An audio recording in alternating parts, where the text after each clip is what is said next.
Hello my dear students, welcome to back on our YouTube channel. जैसे last topic अपना हो गया था, आई होप आपको अच्छी तरह से समझ में आ गया होगा।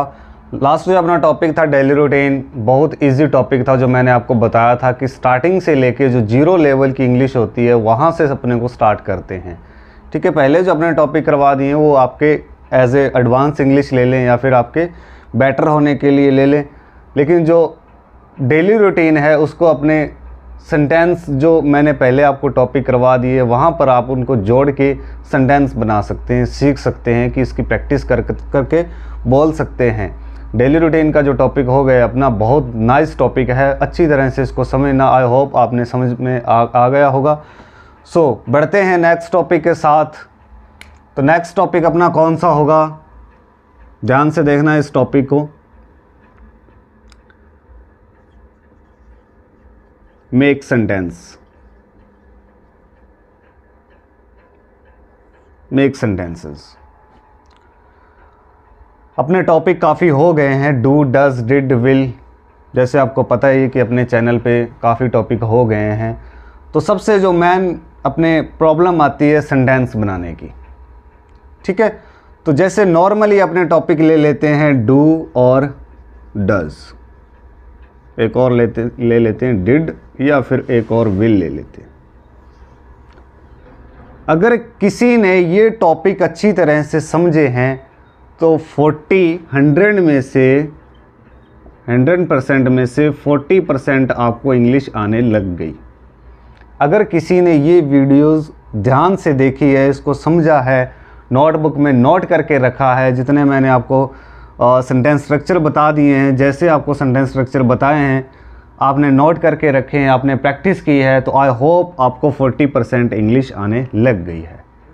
ठीक है, तो जैसे कल अपने डेली रूटीन हुआ है, जो लास्ट टॉपिक हुआ है अपना डेली रूटीन का हुआ है, उसमें से 25-26 अप्रॉक्सीमेटली इतनी लाइन है। तो वहाँ पर भी अपने क्या है, इसके साथ सेंटेंस बना सकते हैं हर टॉपिक के साथ। लेकिन आज मैं आपको ये बताऊंगा कि सेंटेंस कैसे बनाते हैं। ठीक है, सबसे जो मेन प्रॉब्लम होती है सेंटेंस कैसे बनाते हैं। डू, डज, डिड, विल, आज अपने इन 4 टॉपिक के बारे में बात करते हैं। तो सेंटेंस कैसे बनाते हैं, तो ध्यान से देखना इस टॉपिक को, बहुत इंटरेस्टिंग टॉपिक है और आपको सेंटेंस बनाने भी आ जाएंगे आई होप, अगर आपने स्टार्टिंग से लेके एंड तक वीडियो देखी है तो। ठीक है, तो स्टार्ट करते हैं डू। तो डू में आपको पता है कि कैंडिडेट कौन कौन से होते हैं। सबसे पहले अपनी जो पता करने की बात होती है वो कैंडिडेट, सबसे पहले अपने को पता होना चाहिए कि कैंडिडेट कौन कौन से होते हैं। डू में कौन से होते हैं, डज में कौन से होते हैं, डिड में और विल में कैंडिडेट कौन कौन से आते हैं। ठीक है, फिर उसके बाद वर्ब की फर्स्ट फॉर्म, फिर उसके बाद साउंड क्या रहती है। ठीक है, ये 3-4 चीज़ें होती है। और 4th नंबर पे आता है सेंटेंस स्ट्रक्चर। सेंटेंस स्ट्रक्चर मैं बताता हूँ, जैसे do you action, I don't action. ठीक है, डज का जैसे मैं बताता हूँ, डिड का बताता हूँ, विल का। ठीक है, हर टॉपिक का यहाँ अलग अलग मैं आपको सेंटेंस स्ट्रक्चर बताता हूँ। लेकिन अपने यहाँ पर मेक सेंटेंसेस, सबसे जो अपने प्रॉब्लम होती है सेंटेंस बनाने में, वो कैसे अपने इसको दूर करते हैं तो देख लें। तो सबसे पहले मैं आपको यही सजेस्ट करूँगा कि English to English, English to English. क्या मीन है इसका, इंग्लिश टू इंग्लिश, यानी कि जैसे मैंने आपको टॉपिक करवा दिए हैं, डू, डज, डिड, विल, 4 अपने टॉपिक हो गए हैं। ठीक है, तो इंग्लिश टू इंग्लिश मीन्स जैसे do you go to school, इसका सेंटेंस ले लेते हैं। और जिनको पता नहीं है अदर वो अलग बात है, लेकिन जिनको थोड़ा बहुत नॉलेज है इंग्लिश का, ठीक है, अब जैसे do you go to school, English to English, I go to school, I don't go to school. Do you come, I come, I don't come. Do you teach, क्या आप पढ़ाते हो, मैं पढ़ाता हूँ, आई टीच, मैं नहीं पढ़ाता, आई डोंट टीच। क्या तुम इंग्लिश बोलते हो, डू यू स्पीक इंग्लिश, मैं इंग्लिश बोलता हूँ, आई स्पीक इंग्लिश, मैं इंग्लिश नहीं बोलता, आई डोंट स्पीक इंग्लिश। ठीक है, ये है इंग्लिश टू इंग्लिश। और एक होता है हिंदी टू इंग्लिश, इसके बारे में अपने बात करेंगे इन 4 टॉपिक की। हिंदी टू इंग्लिश, यानी कि सबसे बड़ी प्रॉब्लम जो होती है अपने को, हिंदी आती है लेकिन इसको अपने इंग्लिश में कन्वर्ट कैसे करें। इन 4 टॉपिक को अपने माइंड में सेट कर लेना है कि 4 टॉपिक की अपने बात करेंगे, सेंटेंस कैसे बनाते हैं। तो चलिए अपने स्टार्ट करते हैं। सेंटेंस कैसे बनाते हैं, छोटे छोटे सेंटेंस हैं जो मैं आपको करवाता हूँ यहाँ पर, और इजी वे भी है, बहुत इजी है, ठीक है। अब सपोज दैट, ये मैं एक क्वेश्चन लिख रहा हूँ, ध्यान से देखना। अब जैसे क्या तुम या फिर आप, क्या तुम स्कूल जाते हो। हिंदी मेरी सही नहीं है, ठीक है, अगर कोई यहाँ पर गलती हो जाए तो नो प्रॉब्लम एट ऑल, लेकिन आप समझदार हो, समझ गए होंगे। क्या तुम स्कूल जाते हो, ठीक है। तो सबसे पहले अपने को साउंड देखनी है। क्या देखनी है? इसकी साउंड देखनी है। क्या तुम, डू का कैंडिडेट है, ठीक है। तो इसका क्या बनेगा? Do you go to school. Normally इसका ये सेंटेंस बनेगा, do you go to school, ठीक है। इसको अपने पॉजिटिव में लिखते हैं। सामने वाला क्वेश्चन, पहला जो अपना टॉपिक है यही टॉपिक है, आपने देखा होगा पहली जो वीडियो है इस चैनल पे वो यही वीडियो है कि आय के सामने हमेशा जो कैंडिडेट होता है, बातचीत करता है, आय के सामने हमेशा कौन रहता है? यू, और इसके सामने आय, ठीक है। तो इसका रिप्लाई क्या रहेगा? अगर मैं स्कूल जाता हूं, पॉजिटिव में आ गया ये, मैं स्कूल जाता हूं,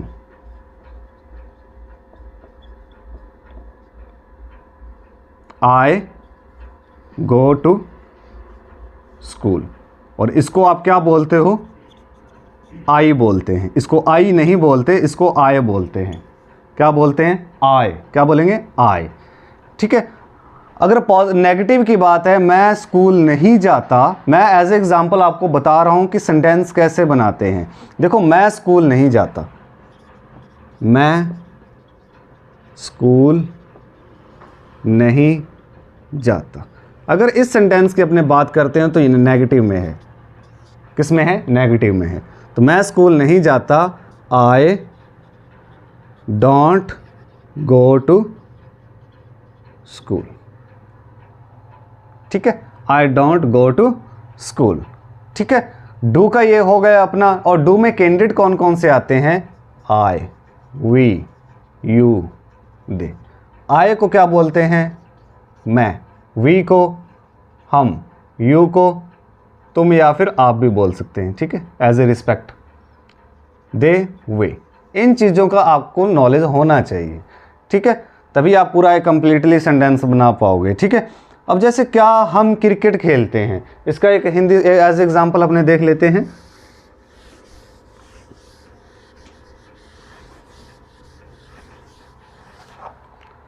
तो छोटे छोटे सेंटेंस से ध्यान से देखना। क्वेश्चन है, क्या की साउंड पहले आ रही है, किसका सेंटेंस है? क्या हम किस में आता है? डू में आता है, ठीक है। और क्या हम क्रिकेट खेलते हैं, क्या हम क्रिकेट खेलते हैं, क्या की साउंड है तो हमको क्या बोलेंगे? वी बोलेंगे। क्या हम क्रिकेट खेलते हैं? Do we play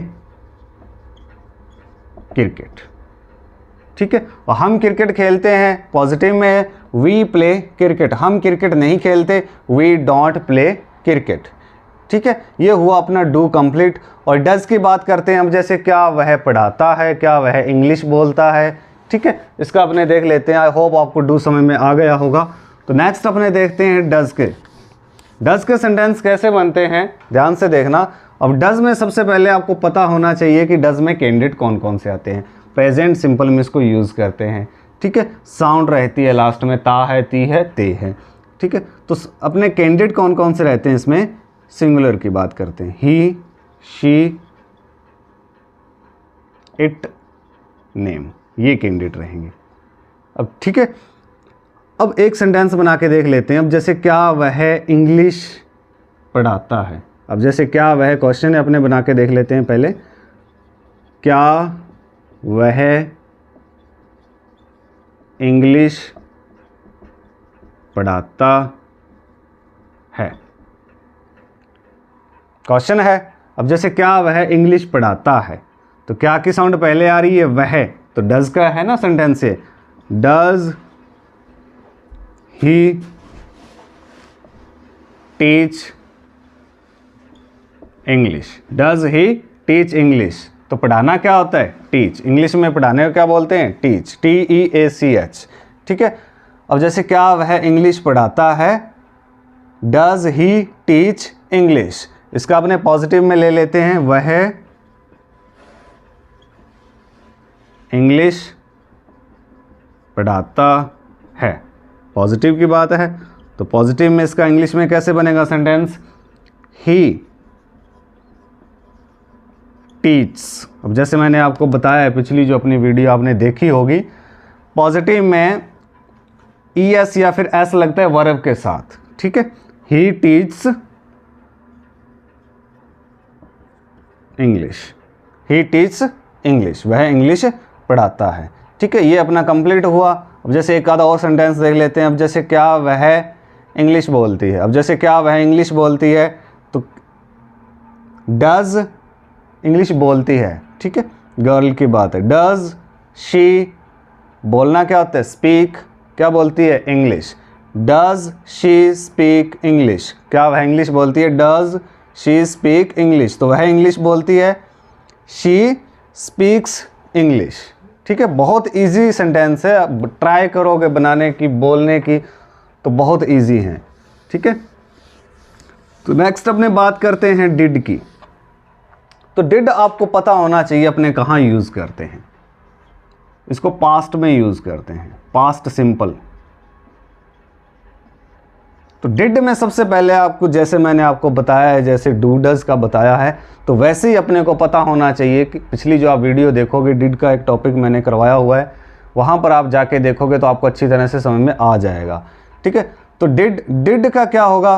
past simple में इसको यूज़ करते हैं, पता होना चाहिए। साउंड क्या रहेगी लास्ट में?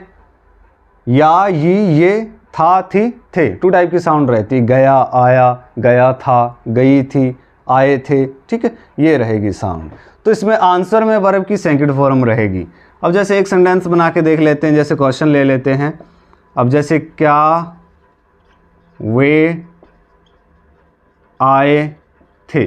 और एक बात और मैं बता दूं, ये सेम फॉर ऑल है, ये सभी कैंडिडेट के लिए सेम है। अब जैसे क्या वे आए थे, क्या की साउंड पहले आ रही है तो क्या लगेगा? डिड। दे को क्या बोलते, वे को क्या बोलते हैं इंग्लिश में? दे। डिड दे आए थे, आना, कम। डिड दे कम, तो वे आए थे, दे केम। वर्ब की सेकंड फॉर्म मैंने आपको बताया कि पॉजिटिव में डिड के टॉपिक में वर्ब की सेकंड फॉर्म पॉजिटिव में लगेगी। ठीक है। तो दे केम, तो वे नहीं आए थे, वे आए थे, वे नहीं आए थे, या वे नहीं आए। ठीक है। तो दे डिड नॉट, या डिन, या डिडंट। डिन बेस्ट रहेगा, बेटर रहेगा। ठीक है। गुड रहेगा बोलने में। They did not come.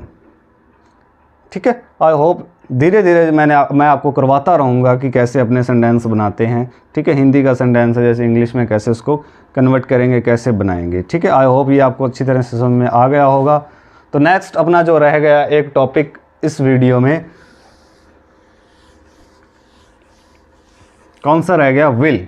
तो विल कहाँ यूज़ करते हैं? सबसे पहले आपको ये पता होना चाहिए, फ्यूचर सिंपल में इसको यूज़ करते हैं। कहाँ यूज़ करते हैं? फ्यूचर सिंपल में। देखो, फ्यूचर सिंपल में यूज़ करते हैं, पता होना चाहिए। साउंड क्या रहेगी ये भी पता होना चाहिए। इसको फ्यूचर सिंपल में यूज़ करते हैं। इसमें साउंड रहेगी, कोई भी काम करूँगा, आऊँगा, खेलूँगा, पढ़ाऊँगा, पढ़ूँगा, मोबाइल चलाऊँगा, मोबाइल देखूँगा, वीडियोस देखूँगा, मूवी देखूँगा। ठीक है। कोई भी काम करूँगा, साउंड ये रहेगी, वर्ब की फर्स्ट फॉर्म रहेगी इसमें। चाहे क्वेश्चन है पॉजिटिव है नेगेटिव, वर्ब की फर्स्ट फॉर्म रहेगी। तो क्या की साउंड पहले आ रही है, क्या लगाएंगे? विल। एक सेंटेंस लिख लेते हैं, जैसे क्या तुम जयपुर जाओगे। क्वेश्चन है। अब क्या की साउंड पहले आ रही है, क्या तुम जयपुर जाओगे, लास्ट में साउंड आ रही है गे। ठीक है। जाओगे, तो फ्यूचर की बात है, फ्यूचर सिंपल है। तो will you go to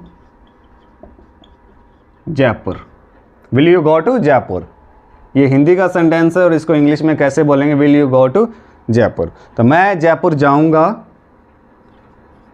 positive इसका ले लेते हैं, मैं जयपुर जाऊंगा, ठीक है, मैं जयपुर जाऊंगा। आए, मैं को क्या बोलते हैं इंग्लिश में, आए, तो मैं जयपुर जाऊंगा, I will go to Jaipur, ठीक है। इसका ही अपने नेगेटिव ले लेते हैं, मैं जयपुर नहीं जाऊंगा, मैं जयपुर नहीं जाऊंगा, ठीक है। तो I will not go to Jaipur, ठीक है, ये इसके सेंटेंस रहेंगे, ठीक है। तो सबसे पहले आपको इन टॉपिक के बारे में थोड़ा सा नॉलेज होना चाहिए। डू में कौन कौन से कैंडिडेट आते हैं, साउंड कहाँ क्या लगती है, ठीक है। प्रेजेंट सिंपल में इसको यूज़ करते हैं। डिड में क्या रहेगा, साउंड क्या रहेगी, कहाँ इसको यूज़ करते हैं। विल की बात करें तो फ्यूचर सिंपल में इसको यूज़ करते हैं। आपको सब ये पता होना चाहिए। देखो छोटी छोटी माइंड करना तो आपको ही पड़ेगा ना, मैं तो सिर्फ आपको गाइड करूँगा, बताऊँगा, ठीक है, टीच करवाऊँगा, यहाँ पर लर्न करवाऊँगा। जितना मेरा इजी वे होगा उतना ही मैं आपको करवाता रहूँगा, ठीक है। आई होप ये 4 टॉपिक जो है 4 टॉपिक हैं आपको अच्छी तरह से समझ में आ गए होंगे, कैसे इसको सेंटेंस बनाते हैं। आगे अपने नेक्स्ट मैं भी बताऊंगा, और भी अपनी वीडियोस आएगी, बहुत ज़्यादा वीडियोस आएगी, मैं आपको बताऊंगा, ठीक है। आई होप ये 4 टॉपिक छोटे छोटे टॉपिक हैं, ये आपको पता है, इसके बारे में आपको नॉलेज है। 4 टॉपिक को आपके माइंड में अगर फिट है, आते हैं, तो आपको 40% इंग्लिश बोलने से कोई नहीं रोक सकता, ठीक है। ये पूरे चैलेंज के साथ मैं कहता हूँ कि स्पोकन इंग्लिश आपको 40% आने लग गई, ठीक है। थोड़ी बहुत वोकैबुलरी भी आपको लर्न करनी पड़ेगी, वो हो जाएगी, ठीक है। सो मिलते हैं नेक्स्ट वीडियो के साथ। आई होप आपको अच्छी तरह से समझ में आ गया होगा। ट्राई करो, क्यों प्रैक्टिस करो, जितनी आप प्रैक्टिस करोगे आपके लिए बेटर है, ठीक है। आपकी इंग्लिश बेटर होती जाएगी, ठीक है। तो practice makes a man perfect, as you know very well about it. First जो इसका इंग्लिश का है वो प्रैक्टिस है। जितनी आप प्रैक्टिस करोगे उतनी आपकी इंग्लिश बेटर होती जाएगी। ओके, तो मिलते हैं नेक्स्ट वीडियो न्यू टॉपिक के साथ।